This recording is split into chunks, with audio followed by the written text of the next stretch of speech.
और दोस्तों, जय जय राम, जय श्री राम। तो आज के इस वीडियो में मैं फिर से एक बहुत ही सुंदर, जबरदस्त, आपके दिल को छू जाने वाली ऐसी कुछ कहानी लेकर के आया हूँ कि एक बार की बात है कि एक गांव में एक भोला नामक का व्यक्ति रहता था। भोला का अपना कोई नहीं था, ना तो उसके मम्मी पापा, ना तो उसके कोई भाई बहन, ना तो उसका कोई रिश्तेदार, कोई नहीं था। वह अपने एक छोटे से घर में वह अकेले ही रहता था। उसके पास अपना कोई जमीन कुछ भी नहीं था, खेती बाड़ी नहीं थी, बस एक छोटा सा घर था। और इसलिए वह जो है अपना रोजी रोटी, अपना जीविका चलाने के लिए वह मेहनत मजदूरी का काम किया करता था। लेकिन भोला दिल का बहुत ही अच्छा था, बहुत ही साफ सुथरा था, इसलिए वह लोग उसको बहुत ही जानते मानते थे, तो बहुत ही प्यार से बातें किया करते थे। लेकिन क्या करे, हर एक जगह पर कुछ लोग अगर दोस्त है तो कुछ लोग दुश्मन भी होंगे। तो भोला से कुछ लोग जलने वाले भी थे। लेकिन भोला जो मेहनत मजदूरी ऐसे करता रहा और अपना ऐसे करते करते वो कुछ दिन बीत गए। लेकिन ऐसे ही काम करते करते उसे एक थोड़ी सी कुछ दूरी पर शहर था, और उस शहर में जो है एक सेठ जिसका नाम था मोती सेठ। उस मोती सेठ के यहाँ पर जो कुछ काम मिल जाते हैं। जब मोती सेठ के यहाँ काम मिल जाते हैं तो कुछ राशन पनाई, मिठाई का, ऐसे कई सारे जो परचून की दुकानें थी, और वहाँ पर वह काम करने लगा। वहाँ पर अच्छे खासे कस्टमर आते थे, ग्राहक भी आते थे, और ऐसे ही उसका काम चलता रहा। और जिसके वजह से लोग उसको जानते गए, क्योंकि जो भी लोग सामान लेने जाते थे तो भोला के अच्छे से लोग जानते गए। और ऐसे करते करते 6 महीने बीत गए। लेकिन जो एक बार मोती सेठ सुबह सुबह आया, कहा कि देखो भोला सेठ, कि जो गांव का मुखिया था उसके कुछ सामान पैक करने थे, क्या तुमने पैक कर दिया? भोला ने कहा, हाँ सेठ जी, मैंने तो सारे के सारे सामान को पैक कर दिया। तो उसने कहा, देखिए भोला, कि जो मुखिया का नौकर है आज वह आ नहीं पाएगा, इसलिए अगर तुम जाते तो इस सामान को पहुंचा देते और फिर जो अपना भोजन भी वहीं पर कर लेते तो अच्छी बात होती। उसने कहा, ठीक है, कोई बात नहीं है। और फिर जो वहां पर गया, सामान पहुंचा करके भोजन करके वह जो है आता है, ठीक है। और जब वो आता है तो सेठ वहां पर बैठा हुआ था दुकान पर। तब तक मोती सेठ को एक अर्जेंट जरूरत पड़ जाती है। उसने कहा कि देखो, आज दुकान पर कम भीड़ भी है और आज कोई त्यौहार नहीं पा रहा है और लोगों की कोई कम भीड़ नहीं, इस वजह से आज तुम दुकान पर बैठे और मेरे को अर्जेंट कोई काम है, उस काम को कर कर आता है और शाम तक मैं वापस आऊँगा। फिर जो जितना जो हुआ रहेगा अपना जो हिसाब दे देना। क्योंकि वह भोला पर उसको मोती सेठ को बड़ा ही भरोसा था, 1 रुपया भी इधर घटलेबाजी का भी नहीं करता था। उस सेठ की नज़र में बहुत ही अच्छा था, लोगों के नज़र में भी वो अच्छा हो गया था, लोग उसको जानने मानने लगे थे। लेकिन उस दिन जो है गजब का काम हुआ कि एक ऐसा बूढ़ा व्यक्ति उस दुकान पर आता है। कहते कि बेटा, मेरे को बहुत जोर से भूख लगी है, मेरे को कुछ दे दो। उसने कहा कि इसके लिए बाबा आपको पैसे देना पड़ेगा। उसने कहा कि नहीं बेटा, तुम मेरे बेटे के समान हो, मेरे पास पैसे नहीं है, मेरे पास 1 रुपया 1 फूटी कौड़ा भी नहीं। बेटा, बहुत जोर से मैं 3 दिनों से भूखा, अगर कुछ भी खाने के लिए दे देते तो मेरा पेट भर जाता। फिर उसने कहा, ठीक है बाबा, कोई बात नहीं। वह जो है अपने दुकान में से कुछ खाने पीने की चीज़ों को वह देता है। लेकिन जब वो खाने की चीज़ों को देता है तो ऐसा लगता है कि लीजिए बाबा, और इतना में आपका पेट जो है भर जाएगा और आप खा लीजिए।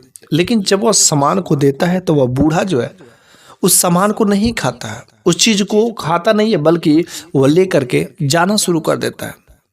तो भोला तुरंत दुकान से बाहर निकलता है, कहता है, अरे बूढ़े बाबा, आपने तो मुझसे बहुत ही झूठ बोला, आपको तो भूख लगी ही नहीं है और आपने मुझसे सामान लिया और कहा कि भूख लगा है, और आप जो इसको खा ही नहीं रहे, लेकर के जा रहे, ये तो सरासर गलत है, आपने मेरे से झूठ बोला। उसने कहा, नहीं बेटा, मैं झूठ नहीं बोला, मेरे को भी भूख लगी है, 3 दिनों से मैं भी भूखा हूँ। लेकिन क्या करे, मेरे घर पर जो इकलौती एक पत्नी मेरी राह देख रही गई, भला मैं अगर अकेले खा लूँगा तो वो बेचारी क्या करेगी, इसलिए हम घर पर चलेंगे और जो है उसको भी खिलाएंगे, अपने भी खाएंगे। यह सुन करके भोला के आंखों में दुखी के आंसू आ जाते हैं। ऐसा दृश्य उसने शायद जीवन में नहीं देखा था। 3 दिन से भूखा और वह अपनी पत्नी को ऐसे दृश्य देखकर उसने कहा, बाबा जी घबराइए नहीं, मैं आपका एक बेटा के समान हूँ, मैं आपको कुछ दिनों के लिए 1 सप्ताह के लिए पूरा मैं अच्छे से खाने पीने का व्यवस्था पैक करके मैं देता हूँ। फिर उसने 1 सप्ताह तक पूरा खाने पीने की जो भी सामग्री होती है दिया बांध करके। उसने कहा, बाबा जी अब जाइए आराम से, और 1 सप्ताह तक आपको कोई भी चीज़ें का दिक्कत नहीं होगा। मैं सेठ आएंगे तो हम उससे अपनी बातें कर लेंगे। वह चला गया, बूढ़े बाबा को दे दिया। शाम के समय में मोती सेठ आता है, तो मोती सेठ को जैसे जैसे वह बिका था सारी चीज़ों को हिसाब करके वह दे दिया। लेकिन भोला ने कहा मोती सेठ से कि देखिए सेठ जी, आज मैंने एक आम काम जो बिना आपके अनुमति से कर दिया है, और शायद आपके लिए पता नहीं अच्छा होगा कि नहीं होगा। उस मोती सेठ ने कहा, अरे कौन सा काम किए हो, मुझे तो तुम पर पूरा भरोसा है। तो भोला ने कहा, देखिए सेठ जी, एक ऐसा बूढ़ा बुजुर्ग आए थे ना, जो पिछले 3 दिनों से भूखे थे, और मैंने उनको खाने पीने का सामान दिया, और साथ में 1 सप्ताह तक पूरा जो खाने पीने का सामान बांध करके पैक करके दे दिया। उसने कहा उसके पैसे, उसने कहा उतने गरीब थे, उनके पास कुछ भी नहीं था। मैं भी तो उनका बेटा का जैसा हूँ, और मेरा भी तो फर्ज बनता है उनकी सहायता करना। उसके जितने भी पैसे होंगे, आप जो मेरी जो पगार बनेगी, सैलरी बनेगी, उसमें से आप काट लीजिएगा। जैसे यह बात सुनता है कि वह 1 सप्ताह का राशन पता ही फ्री में दे दिया, सेठ का दिमाग खुल जाता है और भड़क पड़ता है। बोला, अरे तुमने क्या कर दिया, मैंने तुम पर भरोसा क्या कर लिया, तुम जो कुछ भी कर दोगे। भड़क जाता है और कहता कि तुमने बहुत बड़ी, और आज तुमने इतना काम किया, कल जो तुम किसी और के साथ कर दोगे, कुछ भी कर दोगे बिना मेरी अनुमति का, ऐसे देखोगे। नहीं नहीं, मेरे को ऐसा व्यक्ति नहीं चाहिए। आज और अभी तुम या तो उन पैसों को ला करके दो, वरना तुम अभी दुकान से बाहर जाओ। बेचारा भूला वो सिर से गिड़गिड़ाता रहता कि मेरी सैलरी से काट लीजिएगा। उसने कहा, मैं तुम्हारी सैलरी से क्या काटूंगा, तुम ऐसे ही दान पीन के चक्कर में, दूसरों को सहायता करने के चक्कर में 2 महीने का सैलरी एडवांस ले चुके हो। अब मैं कहाँ से लूंगा इसका, तो फिर से मेरे को 2 महीने का एडवांस चढ़ा दोगे। नहीं, मेरे को बाबा तुम्हारे जैसा आदमी नहीं चाहिए, तुम अभी मेरे पैसे दो, वरना दुकान से बाहर निकलो। और वह मोती सेठ उस भोला को दुकान से बाहर निकाल देता है।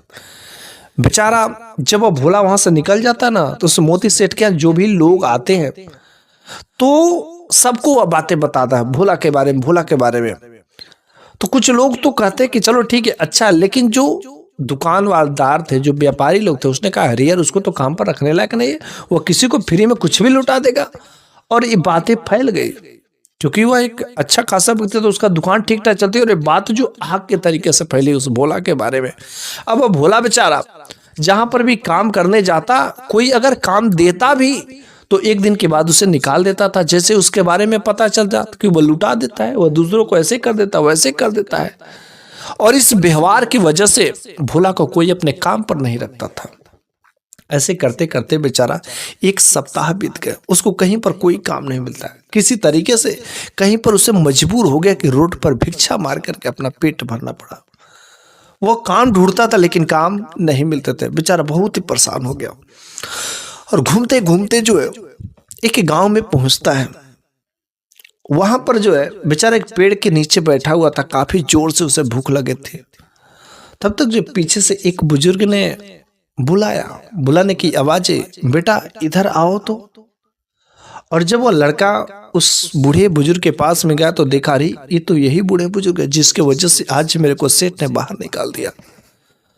तो फिर भोला ने सारी की सारी बात बता दी उस बूढ़े बाबा से। मैंने आपकी मदद क्या की, उस सेठ ने मेरे को दुकान से बाहर निकाल दिया, काम से बाहर निकाल दिया, और आज उसी के वजह से मेरे को कोई काम नहीं दे रहा। मैं काम ढूंढ रहा हूँ बाबा, लेकिन मेरे को काम नहीं मिल रहा है, इसी वजह से। उसने कहा, बेटा मेरे वजह से तुमको और साथ में ऐसा हुआ, बेटा मेरे को माफ कर दो। अगर तुमको भूख लगी तो चलो, मैं तुम्हें भर पेट का भोजन खिलाऊंगा, मेरे पास भोजन पर्याप्त है। उसने कहा ठीक है, और वह भोला को अपने झोपड़ी में ले गया। उस बूढ़े बाबा की पत्नी ने भोला के लिए खाना निकाला, और खाना निकालने के बाद खाना दिया। भोला ने वहां पर भर पेट खाया, और बातों बातों में उस बूढ़े बुजुर्ग ने कहा कि देखो बेटा, तुम भी मेरे बेटे के समान हो, और मेरा भी एक बेटा है। भोला ने कहा, क्या बातें कर रहे हैं, आपका बेटा है? उस बूढ़े बुजुर्ग ने कहा, हाँ मेरा एक बेटा है, लेकिन राजा साहब के जेल में बंद है। उसने कहा, जेल में क्यों बंद है, आखिर ऐसा क्यों? उसने कहा कि मेरा बेटा बहुत ही अच्छा था, बहुत ही शरीफ था, बहुत ही भोला भाला था, लेकिन वह गलत संगत की वजह से, वह जो है उनके जो संगति थे, वो जो चोरों के साथ में पड़ गए थे, जिसकी वजह से मेरा बेटा भी चोरी में पकड़ा गया, और मेरे बेटे को भी 6 महीने के लिए जेल में बंद कर दिया गया। जिसकी वजह से हम लोगों की ऐसी हालत हो गई थी। लेकिन बेटा कोई ऐसी बात नहीं है, आज मेरे बेटे की सज़ा पूरी हो गई है और आज वो वापस आएगा, इसलिए तुम कुछ देर और इंतज़ार करो, बस वह आता ही होगा। और कुछ देर इंतज़ार करने के बाद तब तक दरवाजे पर एक लड़का आ जाता है और वो सब अपने साथ में 2 गायों को लिए था। उससे बूढ़े बुजुर्ग ने कहा, अरे बेटा तुम आ गए? उसने कहा, हाँ पापा मैं आ गया, देखिए 2 गाय भी मैं लेकर के। उसने कहा 2 गाय कैसे? उसने कहा 2 गाय, अरे मैं पापा गलत संगत के वजह से चोरी में पकड़ा गया, जिसकी वजह से राजा साहब ने मेरे को कारागार में डाल दिया, और फिर वहाँ पर अच्छे कर्म के वजह से बड़ा मेरे को सीधा साधा जानने की वजह से राजा साहब ने ये 2 गाय मुफ्त के रूप में दिया है, और ताकि इससे जाओ अपनी रोजी रोटी करना, लेकिन चोरी का काम नहीं करना। ऐसे वह जब कहता है तो लेकिन तब तक यह भी जो है भोला भी उसे पहचान जा, अरे ये तो मेरे बचपन का दोस्त सोहन है। उसका, अरे सोहन क्या तुमने मेरे को पहचाना नहीं? सोने का, अरे मैं पहचान गया, अरे बचपन में हम लोग साथ में पढ़ते थे। उसने कहा हाँ हाँ साथ में पढ़ते थे, लेकिन चल बता भोला हाल चाल कैसा है, काम क्या चल रहा है? उसने कहा हाल चाल तो यार सब खराब ही चल रहा है, कोई काम नहीं दे रहा, मेरे को काम नहीं मिला, और देखा तुम्हारे घर पर आए थे, तुम्हारे बाबा ने मेरे को खाना खिलाया। उसने कहा चल ठीक है कोई बात नहीं, लेकिन यार पहले तो बड़ा ही दुबला पतला था, लेकिन अब कैसे मोटा हो गया? तो संजय ने कहा यार बात ऐसी है, मैं गलत संगत की वजह से मैं अच्छे कर्म करता था, लेकिन संगत की वजह से मेरे को चोरी करनी पड़ी और मैं पकड़ा गया, और फिर राजा ने कारागार में 6 महीने के लिए बंद कर दिया। लेकिन वहाँ पर खाने पीने को मस्त अच्छी चीज़ें मिलती थी, कोई काम भी नहीं करना होता था, इसलिए बैठे बैठे मैंने खाया, और जिसकी वजह से मेरा शरीर फैलता गया फैलता गया फैलता गया। लेकिन वो तो राजा साहब की मेहरबानी कि कुछ काम करने के लिए उन्होंने मेरे को 2 गायें दिया कि ताकि इसको पालन पोषण करना, इसको दूधों को, इससे अपना काम रोजी रोटी चलाना। राजा साहब बड़े अच्छे बड़े नेक दिल वाले। अब ये बात उसके दिल में बैठ गई, भोला के करे कारागार में खाने पीने को मस्त मिलता, कुछ काम नहीं करना पड़ता है। उसने कहा अच्छा ये तो ठीक ठाक है यहाँ पर जो है, लेकिन उसने कहा नहीं, मैं कारागार में जब कोई गलती काम करूंगा तब तो मैं किसी को तो चोरी कर नहीं सकता, मैं कुछ गलत कर नहीं सकता, तो मैं कारागार में जाऊंगा कैसे? मेरे को कारागार में नहीं जाना, मैं मेहनत मजदूरी से काम करके अपना जीविका चलाऊंगा। वह वहां से निकलता है और दूसरे गांव में जाता है। वह उस दिन हर घर जाकर के पूछता है कि मेरे के यहाँ पर किसी के यहाँ कोई काम है, किसी के यहाँ कोई काम है, लेकिन कहीं पर कोई काम नहीं मिलता। वह दूसरे गांव में भी ढूंढता है, सुबह से शाम तक ढूंढता है, लेकिन फिर भी उसे कोई काम नहीं मिलता। वह बेचारा बहुत ही निराश हो जाता है, क्योंकि सब लोग मना कर देते हैं। बेचारा का मन उदास हो जाता है, और आखिरकार उसकी दिमाग में वो जो है सोहन उसका दोस्त था, उसकी बातें याद आ गई। उसने कहा राजा के कारागार में यार खाने पीने को तो मिलता है, कुछ करना भी नहीं पड़ता, लेकिन मैं चोरी तो कर नहीं सकता। उसने चोरी किया था, लेकिन हाँ कुछ गलती काम तो करेंगे जिसकी वजह से राजा के कारागार में मैं चला जाऊंगा और खाने पीने को मिलेगा, इधर तो भूखे मारे भी मैं मर जाऊंगा। अब बस सुबह राजा के दरबार की तरफ चल पड़ता, और वहाँ पर 2 दरबारी जो लगे हुए थे, और बस एक डंडा लिया मोटा सा, और मोटा सा डंडा ले करके और एक दरबारी को जोर से जो पीछे मारा, अब पीछे मार दिया, और पीछे मार करके वहां से भागने लगा। और चूंकि राजा के दरबारियों को मारा है, तुरंत दौड़ा करके घेर करके लोगों ने पकड़ लिया, और जैसे पकड़ लिया फिर जो उसको 6 महीने के लिए जेल में सजा सुना दी गई। अब वह कारागार में बंद हो गया। लेकिन जब वह कारागार में बंद हुआ तो फिर उससे बैठ करके खाना मिलने लगा, बड़ा ही खुश था। अरे वाह, यहाँ पर क्या गजब की जिंदगी है, कुछ करना भी नहीं पड़ता। बाहर तो कितना भटकना पड़ता था, इसके लिए घर घर काम करना पड़ता था, और वो भी काम नहीं मिलता था। भूखे भजन ना होए गोपाला, लेकिन यहाँ पर देखो कुछ करना भी नहीं और भोजन भी मिल जाता है। मेरे को यार इस बाहर दुनिया में नहीं जाना, मेरे को कारागार में बड़ा ही अच्छा लग रहा है। और इस तरीके से उसको अच्छे से खाता पीता और मस्त सोता। कभी काल थोड़ा बहुत इधर उधर रेंग लेता, लेकिन उसका मस्त वहीं पर अच्छा लगने लगा, क्योंकि खाने पीने में कोई दिक्कत नहीं हो रही थी। और ऐसे करते करते जो 6 महीने बीत गए, उसका कारागार का जो समय था खत्म हो जाता है। और जब कारागार का उसका समय खत्म हो जाता है तो आते हैं सब बाहर करने के लिए। उसके जो आदमी रहते, सैनिक रहते, जो राजा साहब के आते हैं बाहर करने। तो सब लोग जब जेल से बाहर जाते हैं तो बड़े खुश होते हैं, प्रसन्न होते हैं, लेकिन वह बिल्कुल ही उदास था। उसने सैनिक से कहा, अरे भाई देखो, मैं इस कारागार से बाहर नहीं जाना चाहता हूँ, मेरे को अभी कुछ दिन और रहने दो, मेरे को बड़ा अच्छा लग रहा है।